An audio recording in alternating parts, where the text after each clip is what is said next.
예레미야 34장 8절에서 22절.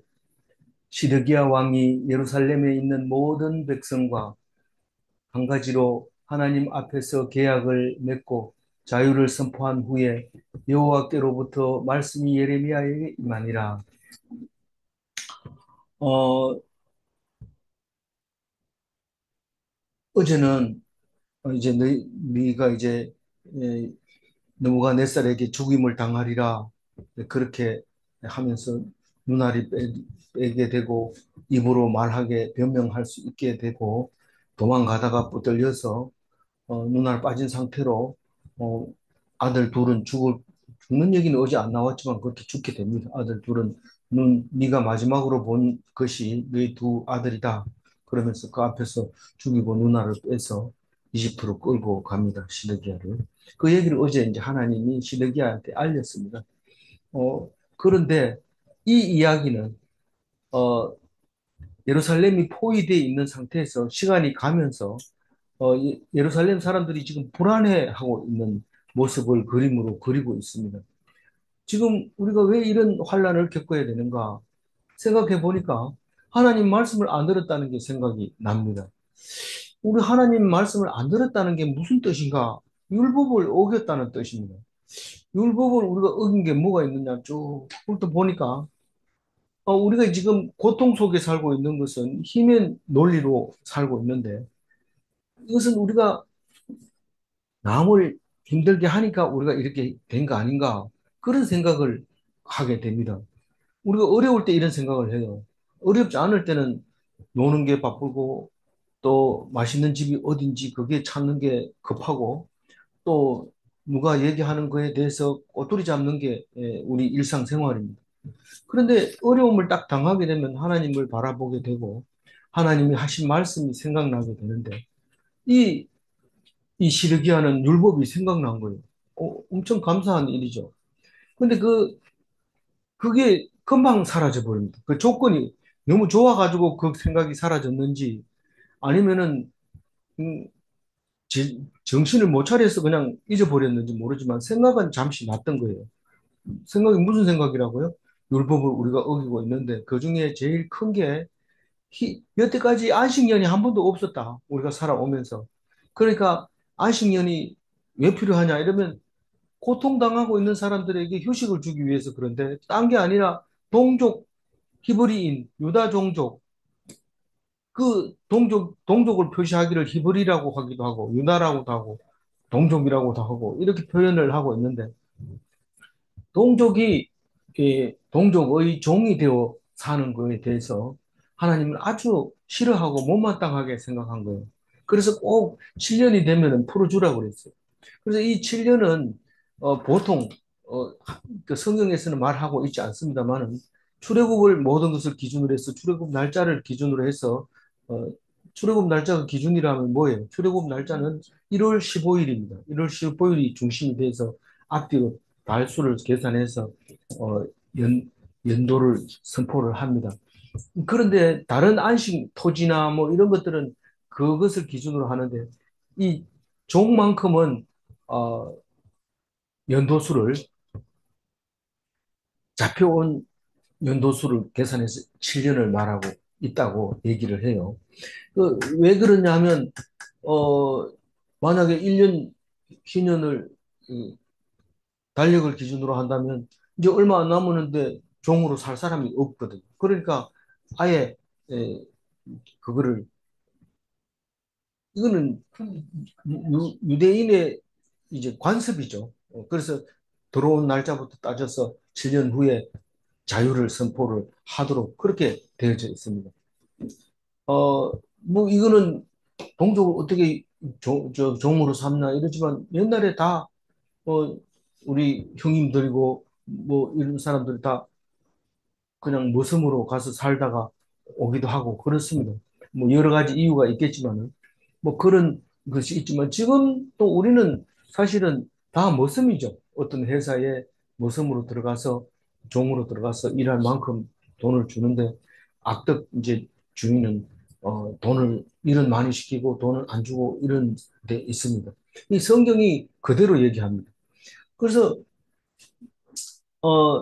이 하나님의 율법 속에서는 7년이 되면 종을 자유롭게 놓아주라고 했는데 안 놓아준 게 생각이 나서 이제 시드기야는 백성들과 어, 약속을 합니다. 계약을 합니다.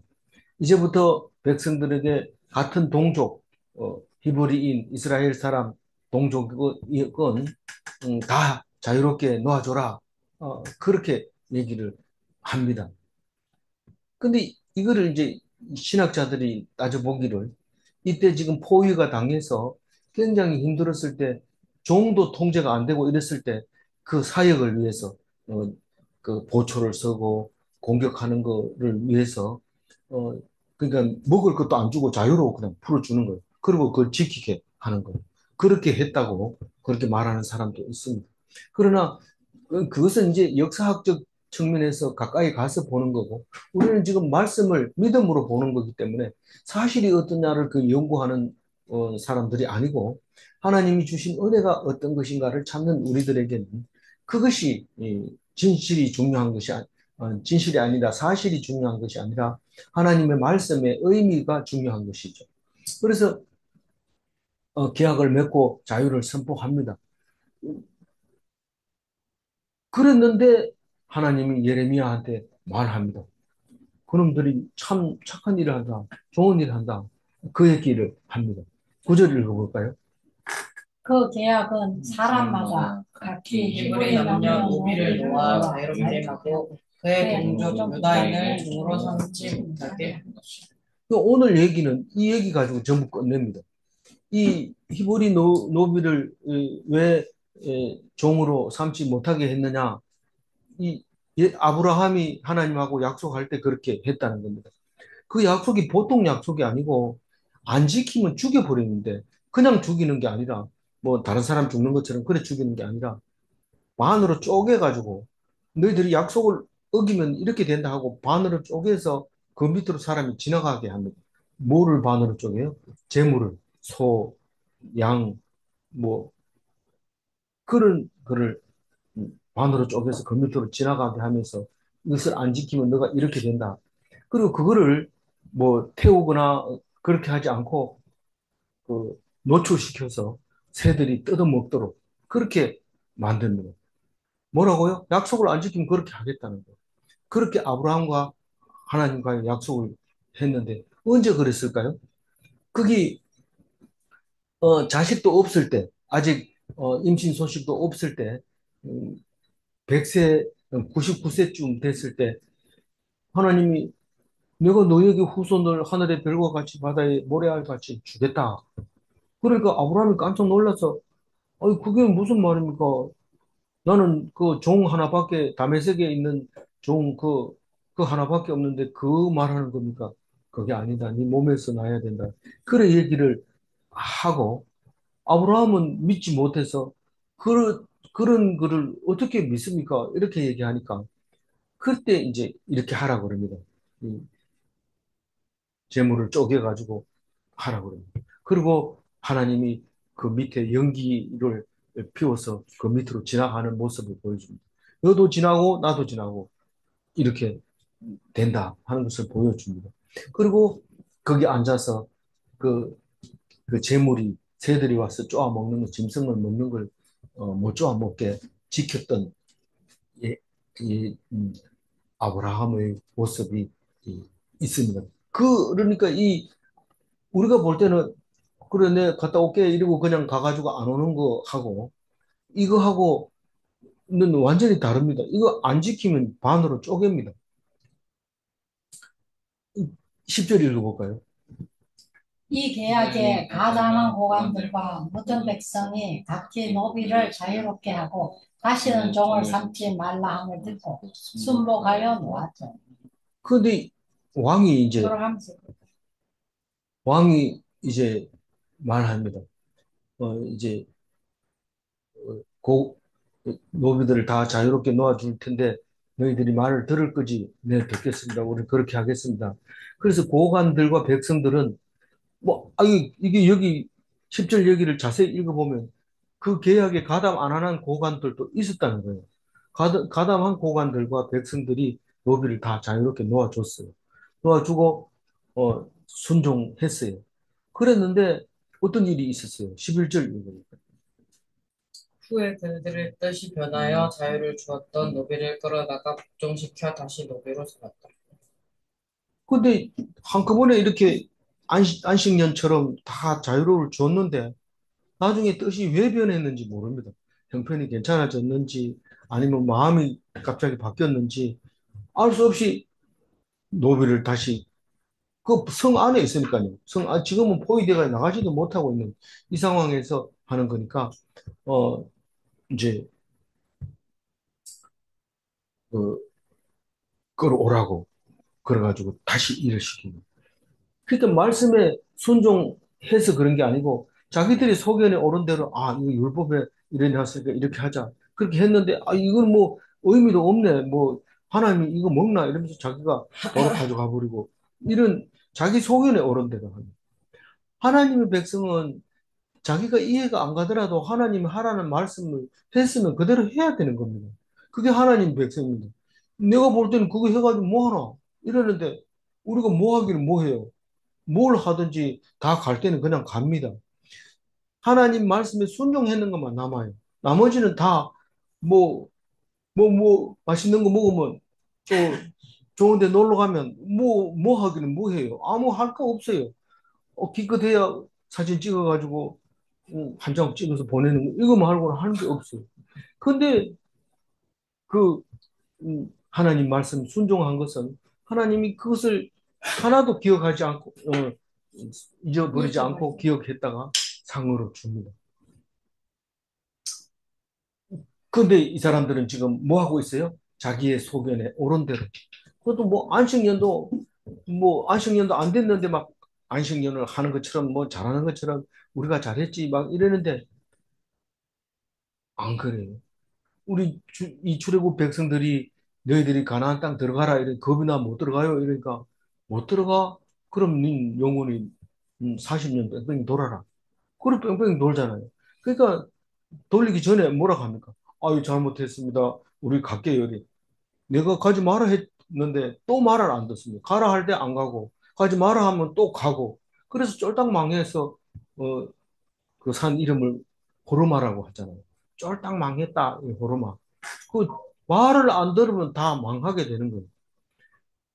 그러니까 뭐 율법을 지키는 게 중요한 게 아니라 하나님의 말씀을 듣는 게 중요하단 말이에요.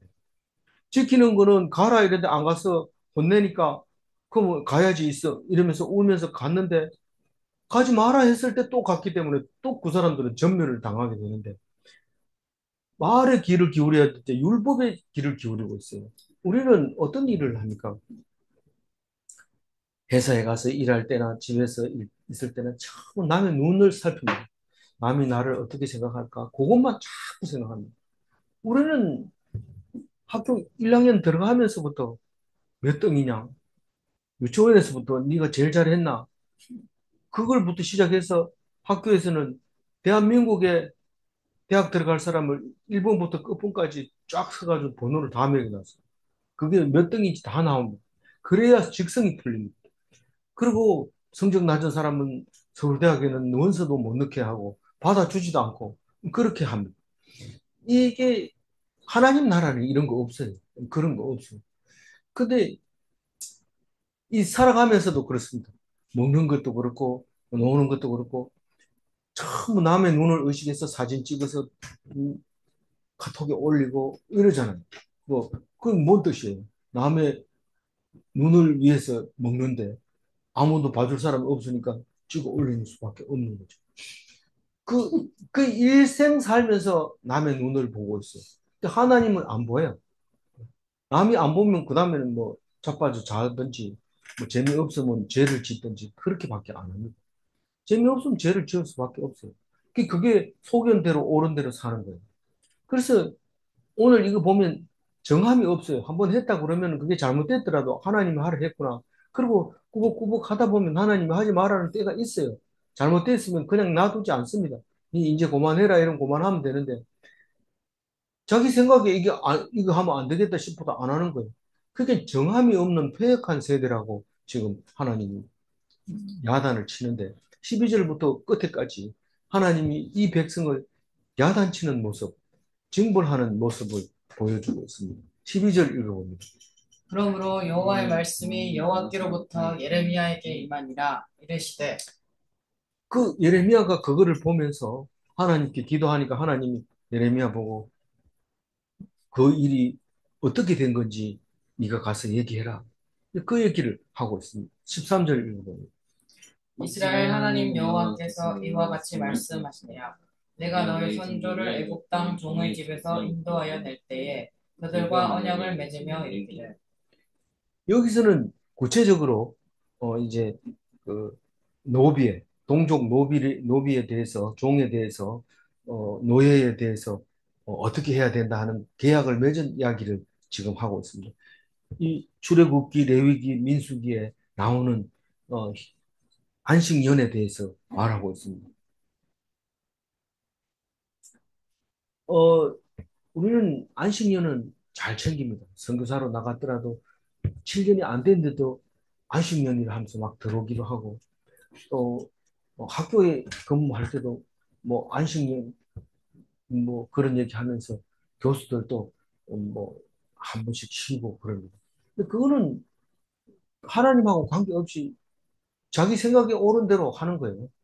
뭐 몸도 아프고 이러니까 안식년 미리 땡겨 쓸게요. 그리고 쉬다가 나가서 그 대신에 안식년에 안 휴식 안 하고 이런 타협적인 그런 삶을 살게 되죠. 우리가 볼 땐 되게 합리적인 것처럼 보여질지라도 하나님 말씀을 듣는 사람 입장에서는 자기 멋대로 한 거지. 그게 어떻게 하나님 한 거냐. 하나님은 7년 되는 해에 놓아주는데 살아갈 수 있도록 생활비까지 대주면서 음, 이제 놓아줘야 되는 걸로 되어 있습니다.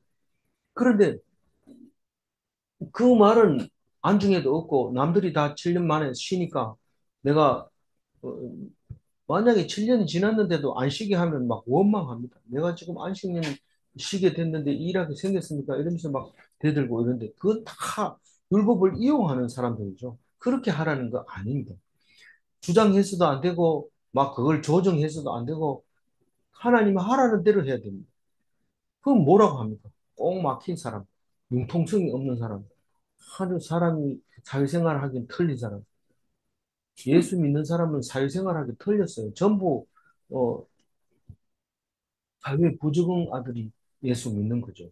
어, 그, 뭐, 대단한 사람들이 예수 믿는 것처럼 보여질지만, 그거는 오해죠. 잘못된 성경에 대해서 잘못 알고 있는 거죠. 14절 뭐라고 했다고요? 읽어봅니다. 너희 형제 히브리 사람이 내게 팔려왔거든 너희는 7년 되는 해에 그를 놓아줄 것이니라. 그가 6년 동안 너를 섬겼음즉 그들을 놓아 자유롭게 할지니라 하였으나 너희 선조가 내게 순종하지 아니하며 귀를 기울이지도 아니하였느니라.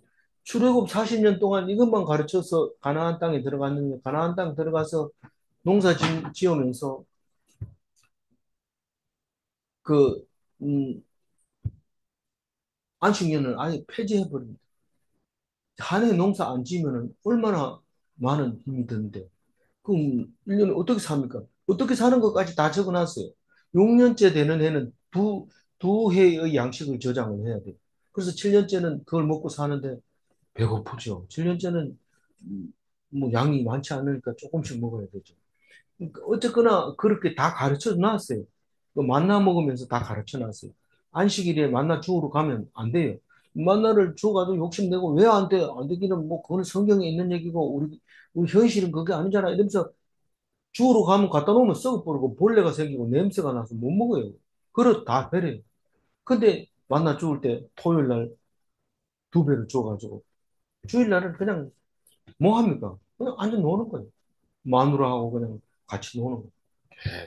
그, 그렇게, 그게 음, 안식일인데, 우리는 그 말을 안 지켜요. 안 지켜.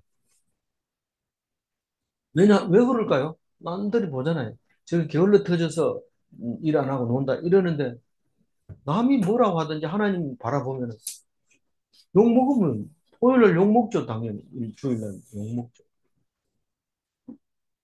그래서 토요일 날 일을 더 많이 해야 되는데, 토요일 날 또 대충 하는 게 토요일 아이가? 이러면서 그냥 안 하고. 그러니까 그 사용자 입장에서 지금 일요일 날 뭐 임금비만 나가고 일을 안 되니까 아예 토요일 날 놀게 해버리고 그래도 마음에 안 드니까 격주로 제대로 근무하자. 이래가지고 격주로 제대로 근무하는 데도 있고 머리 쓰는 거죠. 근데 하나님은 그렇게 머리 쓰지 말아요. 토요일 날 죽으라고 일하고 그리고 일요일 날 쉬라는 거예요. 시키는 대로 해야 되죠. 그러면 사람들이 다 미워합니다. 저놈 남 쉬는데 일하는 거는 배신자라 하면서 막 그러지만 그래도 율법을 지키는 사람은 열심히 일해서 그 대신에 주일날 뭐 전화 오고 부르고 이래도 안 나갑니다. 난 하나님 그런 말씀을 안 했다 이래서 안 합니다. 이 사람들이 다 싫어해요. 예수 믿는 사람만 있으면 그게 막 단합이 안 되니까요. 지 멋대로 하니 자기들 볼 때 지 멋대로 하죠. 그러나 하나님 믿는 사람은 율법대로 하는 거죠. 그러니까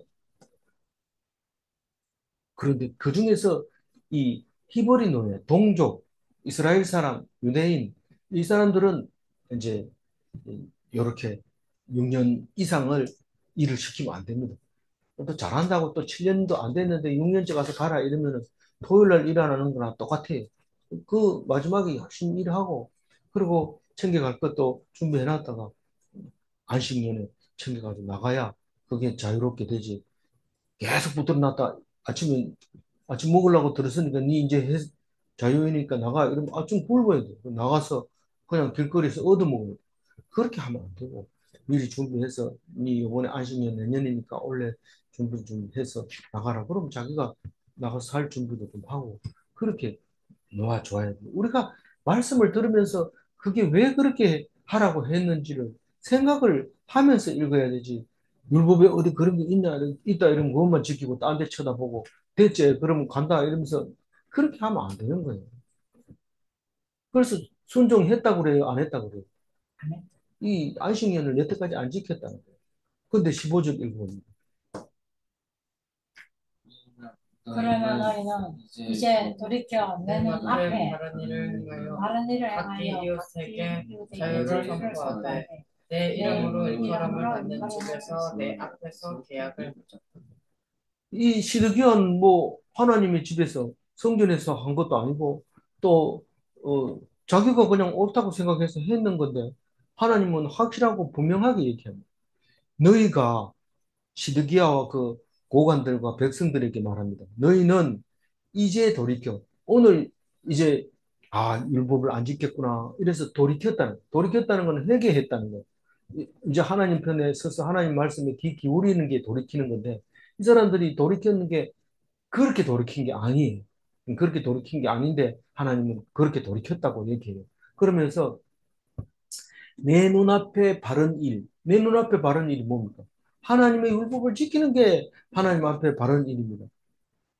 뭐 하나님을 하나도 말씀을 안 듣고 있다가 무슨 일이 생기면 왜 나만 이런 일이 생깁니까? 내가 뭘 잘못했습니까? 뭐 때문에 이럽니까? 이러는데 너 그럴 수 있지. 내가 마음대로 하는 거니까 그럴 수 있지. 니는 뭐 내한테 뭐 해준 게 있냐? 내가 못 해준 게 뭐 있습니까? 이렇게 하나님한테 대들지만 하나님을 안 쳐다보고 있으면 그건 다 죄인 거예요. 그런데 안 쳐다봐도 괜찮던데 이러면 하나님 지금 오래 참고 있는 거예요. 근데 어느 날 못 참겠다 이러고 혼내주는데 그걸 우리가 어떻게 알아요? 모릅니다. 그래서 하나님 앞에 늘 붙어 있어야 되고 하나님을 바라봐야 돼요. 그래서 내 눈앞에 바른 일 이것은 진짜 네가 율법을 이제 알았구나 깨달았구나. 그래서 그것을 내 눈앞에 바른 일을 했다고 얘기를 합니다.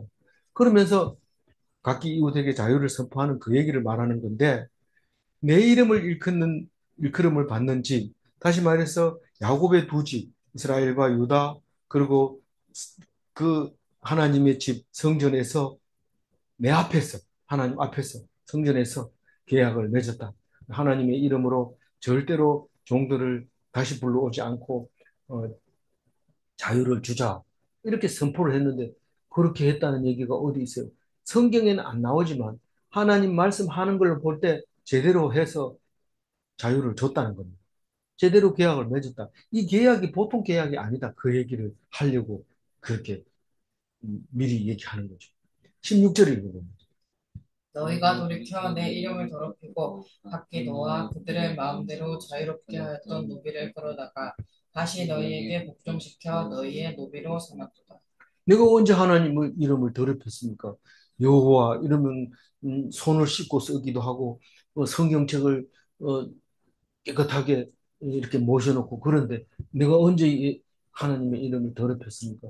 이렇게 말할 사람이 있을지 모르지만 그렇게 더럽힌 게 아닙니다. 하나님의 이름으로 맹세해놓고 그거를 그냥 아무것도 아닌 것처럼 어겨버리는 것을 하나님의 이름을 더럽혔다고 말하고 있습니다. 내가 예수 믿기로 시작할 때는 내가 어떤 일이 있어도 안식 주일은 꼭 지키겠습니다. 어떤 일이 있어도 예배는 참석하겠습니다. 그걸 해놓고는 뭐, 뭐 맨날 교회 가는데 뭐 어디 가도 안 되겠나? 그래 생각하는 것을 말하는데 목사님은 안 그럴 수 있지만 우리는 안 그래요. 그런데 목사님 마찬가지예요. 똑같아요. 안식 주일을 어떻게 하면 빼먹을 수 있을까? 어떤 이유를 달아서 뺄 수 있을까? 왜냐하면 좋은 여행 프로그램 패키지는 전부 주일날 끼고 하거든요. 그러니 여행도 못 간다 말이나 그러면 이러면서 핑계를 대는데 그 작은 교회, 묵상교회는 그렇더라도 큰 교회는 안 그렇겠죠. 똑같아요. 하나도 안 틀려요. 목사든지 선지자든지 고관이든지 상관없이 하나님의 이름을 더럽히는데 다만 하나님이 우리는 모르지만 어떤 것이 이 높이 올라갈수록 뭐 지도자로 이렇게 올라갈수록 같은 죄를 지어도 벌은 더 크다는 사실을 우리 잘 알고 있죠. 그러니까 거기에 대해서 얘기하지 맙시다. 쪽팔리잖아요. 그런 얘기하면. 그러니까 내 이름을 더럽힌 게 확실한 거. 그러니까 너희들이 각기 노아 그들의 마음대로 자유롭게 했던 그 노비들을 끌어다가 다시 너희에게 복종시켰다. 너희를 노비로 삼았다. 그것은 보통 잘못된 게 아니다. 엄청 큰 죄다. 그렇게 얘기하고 있습니다. 내가 음, 종이 말하는 거죠. 내가 놓아달라고 하지도 않았는데 놓아줬고 또 놓아줬으면 됐지 또 끌어들이고 이것은 죄가 원래 있는 죄에다가 플러스 알파 점점 더 많아지는 죄를 짓게 되는 것입니다. 이게 엄청난 폐역이죠. 우리가 마음이 변하는 게 그럴 수도 있지 뭐 남들 다 그러는데 남들을 보면 다 하나님의 이름을 더럽힌 겁니다.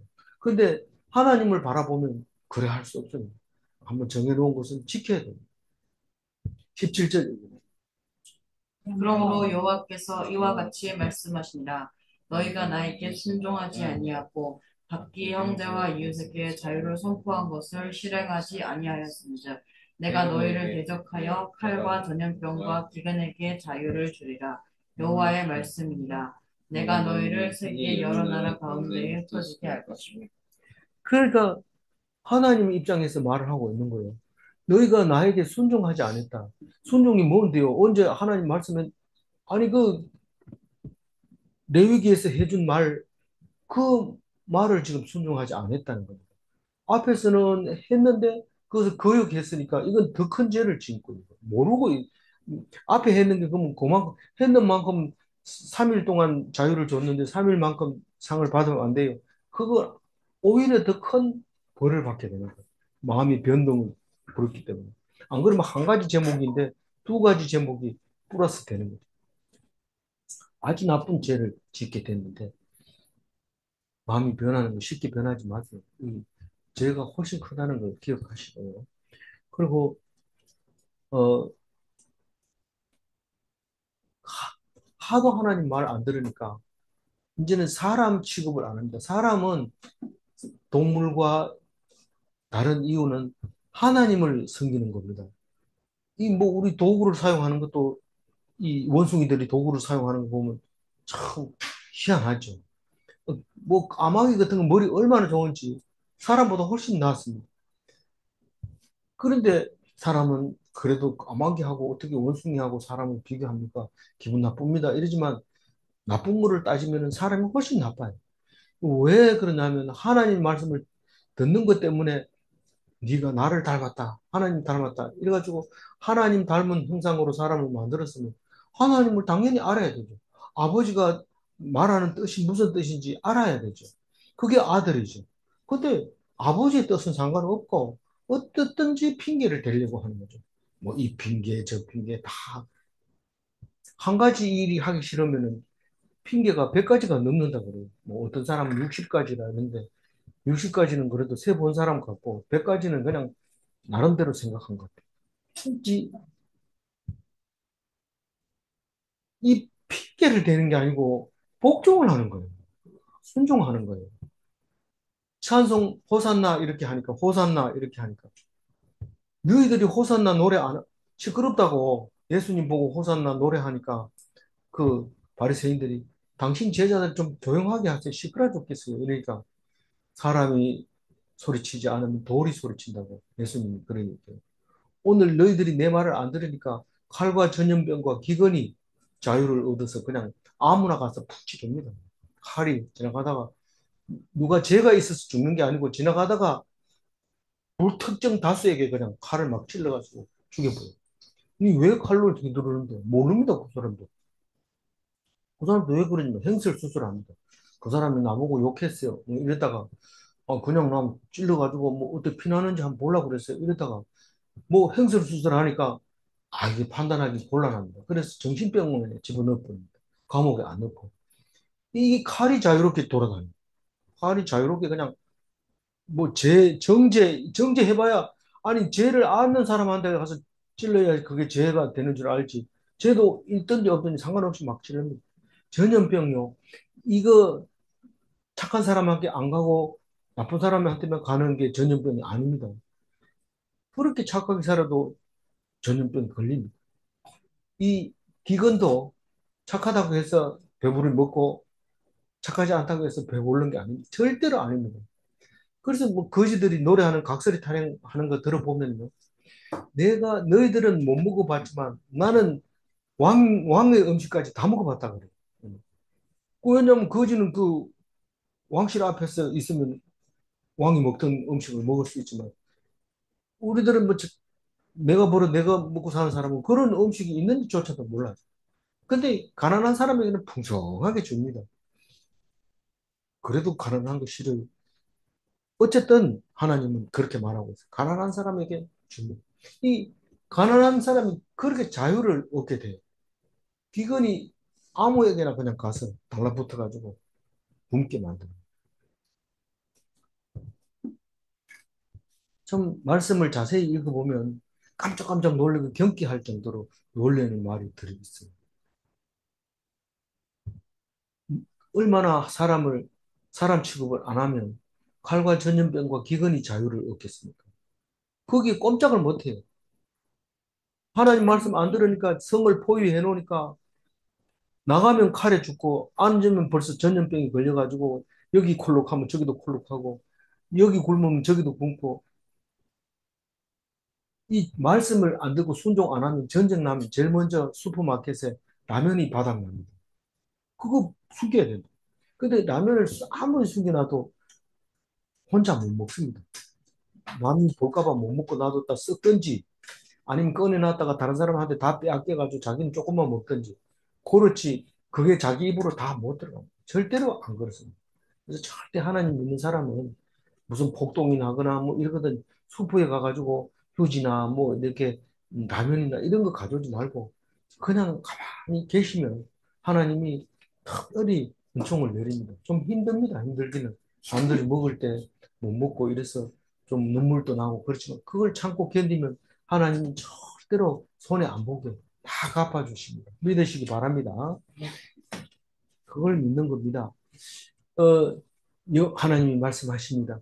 내가 너희에게 세계 여러 나라 가운데로 흩어지게 할 것이니 먹을 게 없어서 유대 땅에는 먹을 게 없어서 다른 데로 이사 가기도 하고 전염병이 생겨서 가기도 하고 칼로 강제로 붙들려 가지고 가기도 하고 여러 가지 이유로 이 땅에 못 살고 다 흩어지게 될 것이다. 너무한 거 아닙니까? 하나님 말 조금 안 들었다고. 이건 너무한 거 아닙니까? 18절 읽어봅니다. 송아지를 둘로 둘로 쪼개고 쪼개고 그 그 두 두 조각 조각 사이로 사이로 지나매 지나매 내 앞에 언약을 맺었으나 그 말을 실행하지 아니하여 내 계약을 어긴 것. 쪼개고 언약을 맺은 사람이 언약을 실행하지 않으면 어떻게 한다고요? 쪼개요. 쪼개서 새들이 먹도록 열어놓습니다. 그리고 번제 드릴 때, 속죄제 드릴 때는 이 제물을 반으로 쪼개가지고 태웁니다. 비둘기는 날개죽지를 꺾어가지고 그래서 태우고 그렇게 언약을 하는 건데 너희들 약속을 어겼기 때문에 쪼개겠다. 남유다와 북이스라엘로 쪼긴 것도 쪼갰지만 흩어지는 것도 완전히 따로따로 흩어지게 만듭니다. 북이스라엘은 아수르에게 망해서 흩어지고 남유다는 바벨론에 망해서 흩어지게 되는 것이죠. 19절 읽어봅니다. 곧 송아지 두 두 조각 조각 사이로 사이로 지난 지난 유다 유대 고관들과 고관들과 예루살렘 예루살렘 고관들과 고관들과 내시들과 내시들과 제사장들과 제사장들과 이 이 땅 땅 모든 모든 백성 백성 여기서 앞에서는 고관들과 모든 백성들이라고 했지만 그 고관들 중에는 유다 고관이 있고 예루살렘 고관이 있고 그때는 북이스라엘 망했는데 예루살렘 이스라엘 고관은 없죠. 망해버렸으니까 남유다 고관들과 예루살렘 고관들과 내시들과 제사장들과 이 땅의 모든 백성 이 사람들은 다 쪼갠 언약을 맺은 거예요. 쪼갠 언약을 맺어서 이제는 이 언약을 어기면 반으로 쪼개도록 그렇게 약속을 했습니다. 이 아브라함 15장 10절에 보면 그거 나와요. 아브라함이 그 모든 것을 취하여 그 중간을 쪼개고 그 쪼갠 것을 마주 대하여 놓고 그 새는 쪼개지 아니하였습니다.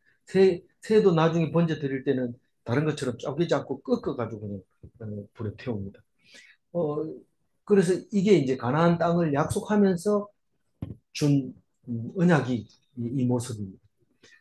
그래서 아브라함과 이삭과 야곱의 하나님이 주신 가나안 땅이 왜 들어가야 되냐면 선조가 줘야 됐기 때문에 들어가야 되는 이유가 거기 있는 거죠. 그래서 어, 이 사람들을 이제 벌을 할 텐데 어떻게 벌을 합니까? 쪼갭니까? 20절 읽어봅니다. 내가 그들의 원수의 손과 그들의 그들의 생명을 생명을 찾는 자의 손에 넘기리니 그들의 시체가 공중의 새와 땅의 짐승의 먹이가 될 것이며 예, 쪼갠 다음에는 이제 새들이 먹이가 되는데 그게 가슴 아프니까 새를 쫓아보냅니다. 이 창세기 15장에 나와 있는 그 얘기는 어, 아브라함이 앉아가지고 그 그것을 볼 수 있습니다. 그 모습을. 그래서 이, 내가 그들의 원수, 그들이 누구라고 그랬어요? 유다 고관들, 예루살렘 고관들, 레시들, 제사장들, 이 땅 모든 백성들, 그들의 원수의 손이 누구냐면 바벨론입니다. 바벨론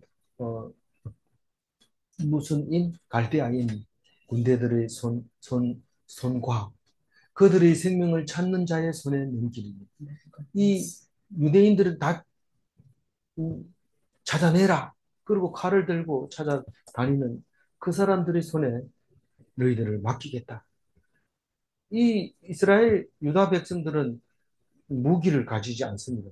뭐 호신용 무기를 가질 수는 있어도 그 외에 이제 특별히 전쟁을 위한 무기는 없기 때문에 전쟁 일어나면 전부 다 그냥 붙들려 가야 돼요. 그게 하나님께 순종하는 겁니다.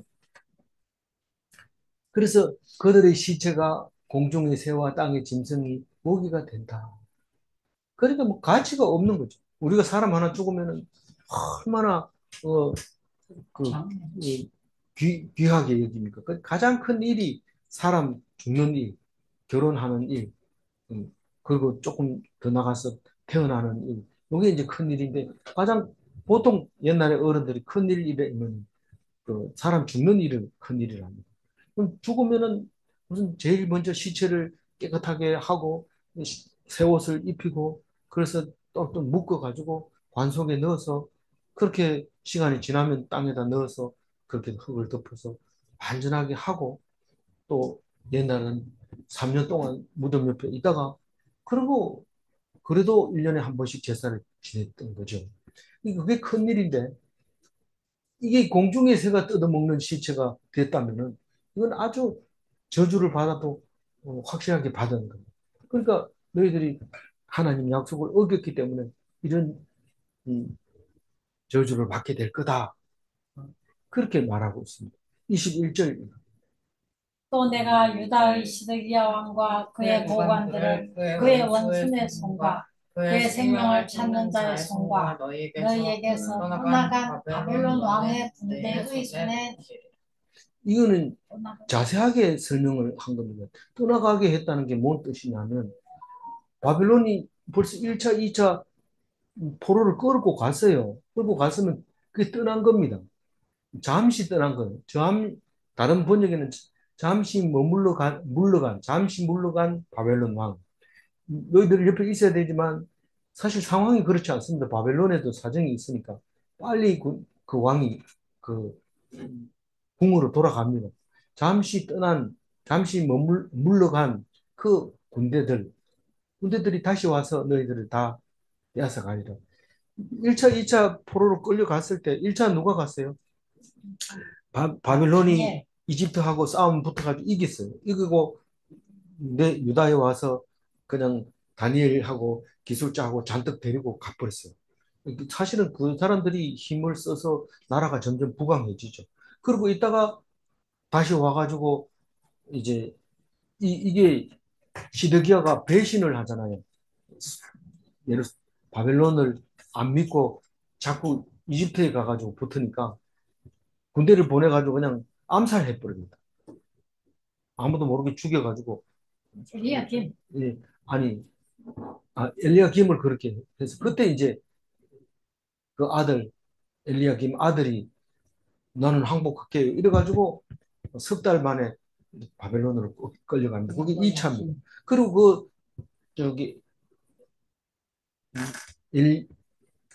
여호야긴의 삼촌 시드기야가 왕을 하겠다 이래서 그럼 네 바벨론 말 잘 들으라 이래 알았습니다. 이래놓고 3년 만에 딱 돌았습니다. 돌아서가지고 이집트하고 논 관계를 가지니까 와가지고 그냥 저기 끌려가는 게 망하는 마지막 이야기가 오늘 너희에게서 떠난 바벨론 왕의 군대의 손에 넘기리라. 지금 떠났다고 해가지고 아주 간 게 아니다. 다시 와서 붙들어 갈 거다. 그게 3차 포로로 붙들려 갈 거다. 다시 말해서 마지막이 될 거다. 이스라엘은 이제 없어요. 3차 포로 끌려갑니다. 마지막 22절. 여호와의 말씀이니라.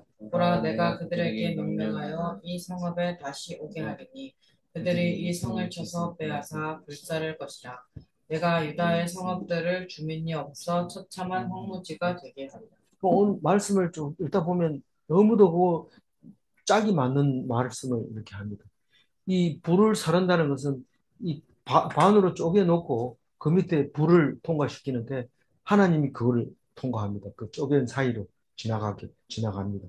그런 것을 보면서 이 성은 그 쪼갠 그 재물처럼 송아지처럼 그렇게 심판을 받고 있다는 뜻으로 불을 태우는 거예요.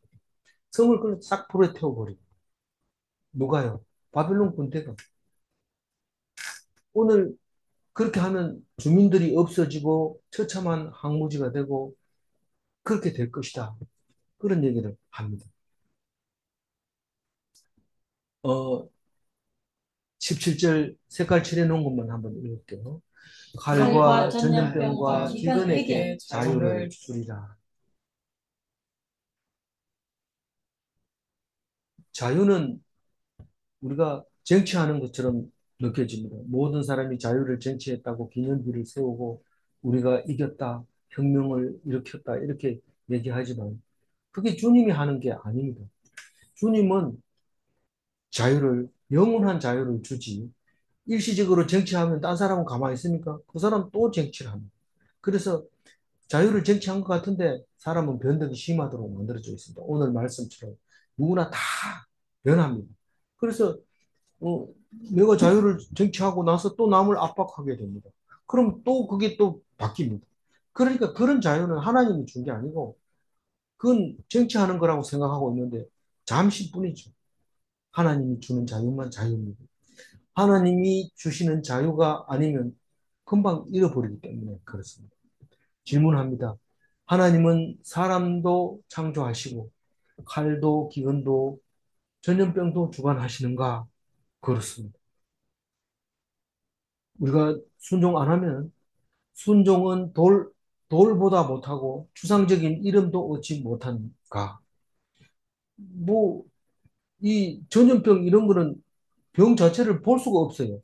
그 추상적인 이름이죠. 근데 우리를 불순종하면은 그렇게 가난한 전염병 같은 이런 추상적인 이름도 얻지 못하고 있었는지 없었는지도 모릅니다. 불순종하면. 근데 순종하면 와, 그 사람이 그때 그렇게 어려움을 견디고 하나님 말씀을 떠나지 않았어. 이런 말을 하고 이름이 남는데 그 이름이 가장 오래 갑니다. 누가 누구를 죽이고 유명하게 된 사람은 그 죽인 자의 자손이 와가지고 그 비석을 다 깨가지고 이름을 다 지워버립니다. 그리고 시체를 있으면 꺼내가지고 전부 다 불에 태워버립니다. 근데 하나님께 순종하면요. 이상하게 그 이름이 영원히 남아있다는 거예요. 어디 돌에도 안 적어놨는데도 알고 생각해내요. 놀라운 거죠. 다 순종함으로 하나님 닮은 사람으로 살다가 하는 나라에 가시는 복된 그리스도인이 되어지시기를 주님의 이름으로 축원드립니다. 기도하겠습니다. 하나님 감사합니다.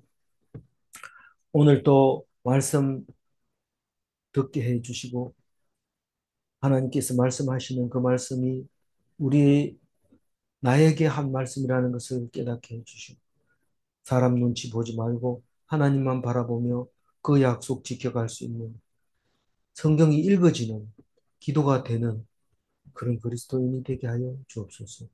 온전한 삶을 주님께 의탁하옵고 감사하며 우리 주 예수 그리스도 이름으로 기도 올리옵나이다. 아멘.